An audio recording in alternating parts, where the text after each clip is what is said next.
नमस्कार, मेरा नाम ऋषभ चौहान है। मैं लेक्चरर कंप्यूटर राजकीय पॉलिटेक्निक महाविद्यालय राजसमंद से। आज हम थर्ड ईयर के subject CS 310 PHP and MySQL में PHP स्क्रिप्टिंग फंडामेंटल्स क्या होते हैं, कांस्टेंट और वेरिएबल्स को कैसे डिफाइन किया जाता है, एक PHP स्क्रिप्ट को कैसे लिखते हैं, इसके बारे में देखेंगे। PHP क्या है? PHP हाइपरटेक्स्ट प्री प्रोसेसर है जो कि एक स्क्रिप्टिंग लैंग्वेज है। यह ओपन सोर्स है, आप इसको फ्रीली नेट से डाउनलोड करके यूज कर सकते हैं। PHP स्क्रिप्ट हमेशा सर्वर पर रन होती है। एक PHP फाइल में HTML, टेक्स्ट, जावास्क्रिप्ट कोड और एक PHP कोड होता है। PHP कोड सर्वर पर एग्जीक्यूट होता है, उसका जो रिजल्ट होता है वो हमें ब्राउजर में HTML के फॉर्म में मिलता है। PHP फाइल हम जब भी क्रिएट करेंगे तो उसका जो एक्सटेंशन होगा, उस फाइल को जो हम सेव करेंगे वो .php एक्सटेंशन के साथ उस फाइल को हम सेव करेंगे। PHP जो है वो डायनेमिक पेज जनरेट करती है। PHP स्क्रिप्ट को यूज करके हम किसी भी फाइल को सर्वर पर ओपन, क्लोज, रीड, राइट कर सकते हैं। PHP स्क्रिप्ट को यूज करके हम किस डेटा को कलेक्ट कर सकते हैं, डेटाबेस को मॉडिफाई कर सकते हैं, डेटाबेस में डेटा को ऐड कर सकते हैं, डिलीट कर सकते हैं। PHP स्क्रिप्ट कुकीज को रिसीव करने, सेंड करने के लिए भी काम में ली जाती है। और PHP में जो डेटा होता है वो हम इंक्रिप्शन फॉर्म में भी एक सर्वर पर सेंड कर सकते हैं। PHP को यूज करने के जो बेनिफिट हैं वो ये हैं कि एक तो ये डिफरेंट प्लेटफॉर्म पर रन हो जाती है, जैसे Windows, Linux, Unix, Mac OS, इनमें आप इसको यूज कर सकते हैं। PHP के साथ हमें सर्वर को यूज करना पड़ता है क्योंकि ये सर्वर बेस्ड स्क्रिप्टिंग लैंग्वेज है। PHP स्क्रिप्ट सर्वर पर रन होती है, इसके लिए हमें अपाचे, IIS इस टाइप के सर्वर को यूज करना पड़ेगा। PHP डेटाबेस को सपोर्ट करता है। MariaDB, MySQL डेटाबेस की हम कनेक्टिविटी इसके साथ में देखेंगे। PHP को आप PHP की ऑफिशियल वेबसाइट www.php.net से डाउनलोड कर सकते हैं। PHP को सेटअप करने के लिए अपने कंप्यूटर में हमें PHP डेटाबेस के लिए MySQL या MariaDB और एक वेब सर्वर की जरूरत होगी। इनको हम PHP की साइट से डाउनलोड कर लेंगे। इसका एक पैकेज है XAMPP को इंस्टॉल करने पर हमें उसमें सर्वर, PHP, डेटाबेस ये तीनों मिल जाएगा। उसको यूज करके हम अपनी स्क्रिप्ट को रन करेंगे। हम XAMPP यूज करके अपनी स्क्रिप्ट रन करेंगे। इंडिविजुअल PHP, डेटाबेस और सर्वर डाउनलोड ना करके हम XAMPP को यूज करेंगे। एक बेसिक PHP स्क्रिप्ट में क्या क्या होता है? PHP स्क्रिप्ट हमेशा लेस देन साइन से स्टार्ट करेंगे, फिर क्वेश्चन मार्क लगाकर PHP लिखेंगे, फिर वापस क्वेश्चन मार्क और ग्रेटर देन साइन यूज करेंगे। उसके बीच में हम PHP कोड लिखेंगे, स्टार्टिंग और क्लोजिंग और उसके बीच में PHP कोड। इस फाइल को हम .php नाम से सेव करेंगे। PHP में जो कमेंट्स होते हैं वो लाइन कमेंट्स और ब्लॉक कमेंट्स होते हैं। लाइन कमेंट को // यूज करके और ब्लॉक कमेंट को इस तरीके से हम /*/ लिखकर हम कमेंट क्रिएट करते हैं। PHP वेरिएबल्स कैसे डिफाइन किए जाते हैं? PHP वेरिएबल्स में हम short names X, Y, Z और डिस्क्रिप्टिव नेम दोनों यूज कर सकते हैं। हमेशा जो वेरिएबल्स होंगे, जो वैल्यू को स्टोर करेंगे, वो $साइन से स्टार्ट होंगे। वेरिएबल हमेशा एक लेटर या अंडरस्कोर से स्टार्ट होगा। वेरिएबल में केवल अल्फा न्यूमेरिक कैरेक्टर्स ही होंगे और अंडरस्कोर होगा। स्पेशल कैरेक्टर्स वेरिएबल में नहीं हो सकता। वेरिएबल्स हमेशा केस सेंसिटिव होंगे। कैपिटल एक्स और स्मॉल एक्स दोनों डिफरेंट वेरिएबल्स की तरह बिहेव करेंगे। एक पीएचपी वेरिएबल्स को कैसे डिफाइन किया जाता है?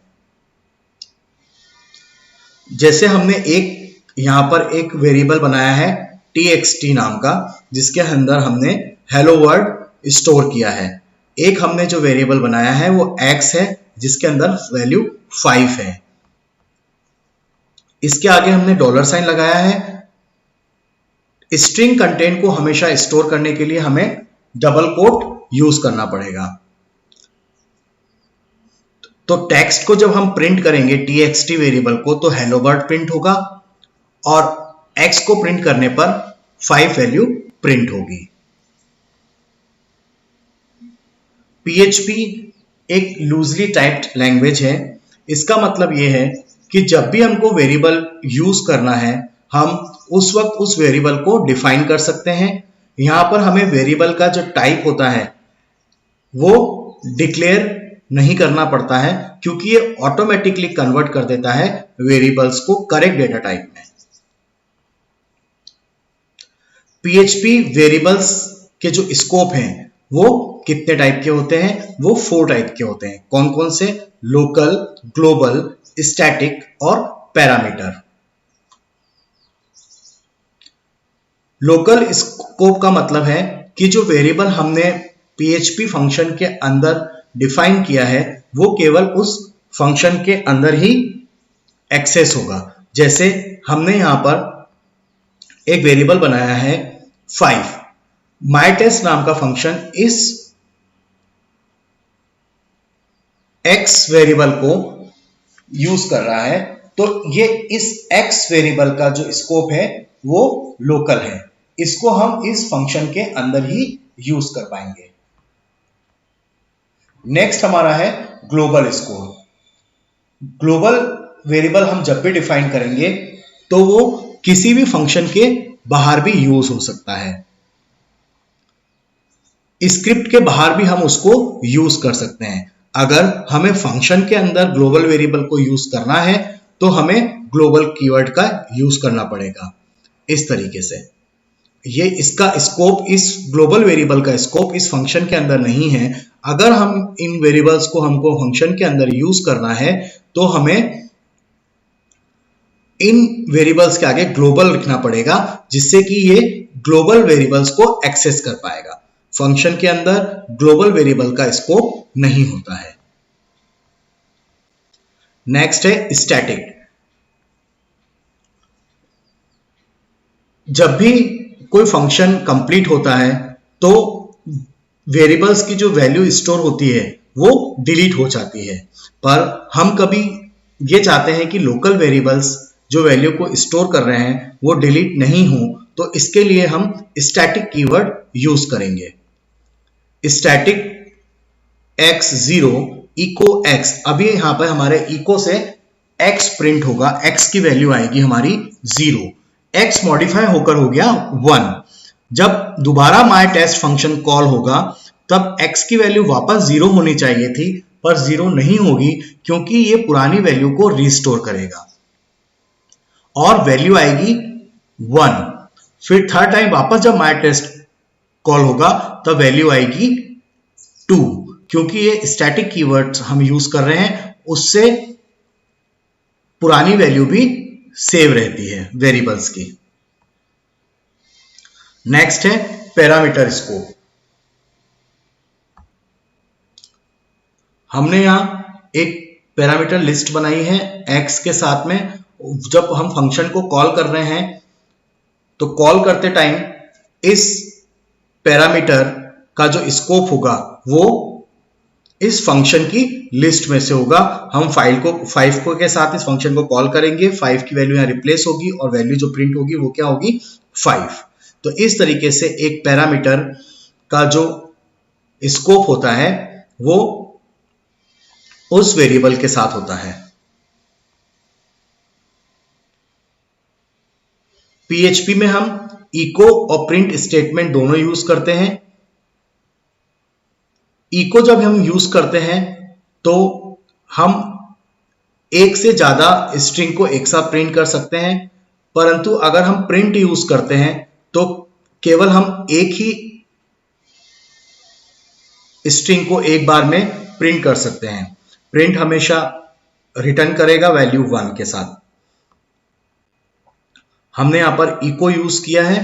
इको के साथ देखिए हम यहां पर मल्टीपल स्ट्रिंग को एक साथ प्रिंट कर सकते हैं, और अगर हम प्रिंट यूज करते तो केवल एक टाइम पर हम एक ही स्ट्रिंग को प्रिंट कर पाएंगे। पीएचपी में कॉन्स्टेंट्स को कैसे डिफाइन किया जाता है और उनको कैसे यूज करते हैं। कांस्टेंट क्या होते हैं? कांस्टेंट को हम एक बार डिफाइन करते हैं और उसकी वैल्यू कभी चेंज नहीं हो सकती, वो आगे पूरे प्रोग्राम में हमारा अनडिफाइंड रहता है। कांस्टेंट एक आइडेंटिफायर होता है जिसकी कोई वैल्यू होती है, जो कि पूरी स्क्रिप्ट में चेंज उसकी वैल्यू नहीं होगी। एक वैलिड कांस्टेंट जो होगा वो लेटर या अंडरस्कोर से स्टार्ट होगा, उसके आगे डॉलर साइन नहीं होगा। वेरिएबल्स को ग्लोबली एक्सेस करने के लिए ग्लोबल, लोकल, उसके स्कोप को डिफाइन किया जाता है, परंतु कांस्टेंट जो होते हैं वो पूरी स्क्रिप्ट में ग्लोबल होते हैं, उसको हम कहीं पर भी यूज कर सकते हैं। एक पीएचपी कांस्टेंट कैसे सेट किया जाता है, इसके लिए हम डिफाइन फंक्शन को यूज करेंगे। इसके अंदर 3 पैरामीटर होते हैं। जो पहला पैरामीटर होता है वो कांस्टेंट का नाम होता है। सेकंड पैरामीटर में उस कांस्टेंट की वैल्यू होती है। तीसरा जो पैरामीटर होता है वो हमें ये बताता है कि जो कांस्टेंट का नाम है वो केस सेंसिटिव है या नहीं। अगर हम थर्ड पैरामीटर यूज नहीं करते हैं, इसका मतलब वो फॉल्स है। यहां पर हमने एक पैरामीटर कांस्टेंट डिफाइन किया है ग्रीटिंग नाम का, और ये जो है केस सेंसिटिव है क्योंकि हमने यहां पर थर्ड पैरामीटर यूज नहीं किया है, और अगर हम यहां यूज नहीं करते हैं तो वो बाय डिफॉल्ट फॉल्स होता है। नेक्स्ट जो है उसमें हमने केस इनसेंसिटिव किया है इसको, क्योंकि हमने यहां पर ट्रू यूज किया है। तो अगर हम ग्रीटिंग यूज करेंगे स्मॉल तब भी वैल्यू प्रिंट होगी, और कैपिटल यूज करेंगे तब भी हम इस कांस्टेंट की वैल्यू को यूज कर सकते हैं। आज हम एडिटर यूज करके एक पीएचपी स्क्रिप्ट लिख रहे हैं। नेक्स्ट वीडियो में हम XAMPP यूज करके हम पीएचपी स्क्रिप्ट को रन करेंगे। सबसे पहले HTML टैग ओपन करेंगे, उसमें हम बॉडी के अंदर पीएचपी स्क्रिप्ट लिखेंगे। पीएचपी स्क्रिप्ट लिखने के लिए हमें less than question mark PHP, अब इसमें कोड लिखेंगे माय फर्स्ट स्क्रिप्ट। वापस से इस PHP टैग को क्लोज कर देंगे।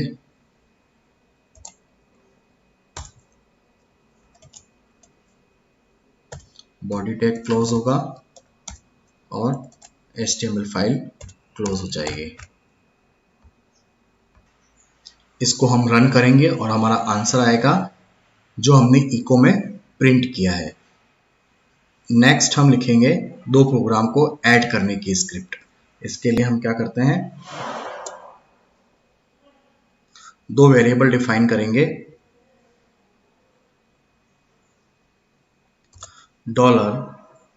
$x equals to 5, $y equals to 4, echo $x plus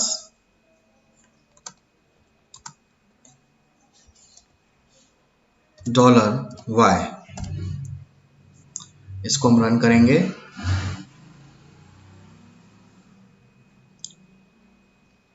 ये हमारा 9 आ गया। तो इस तरीके से हमने एडिटर के थ्रू आज हमने 2 स्क्रिप्ट बनाना सीखा। नेक्स्ट वीडियो में हम XAMPP सर्वर के थ्रू किस तरीके से एक PHP स्क्रिप्ट को रन किया जाता है वो सीखेंगे। धन्यवाद।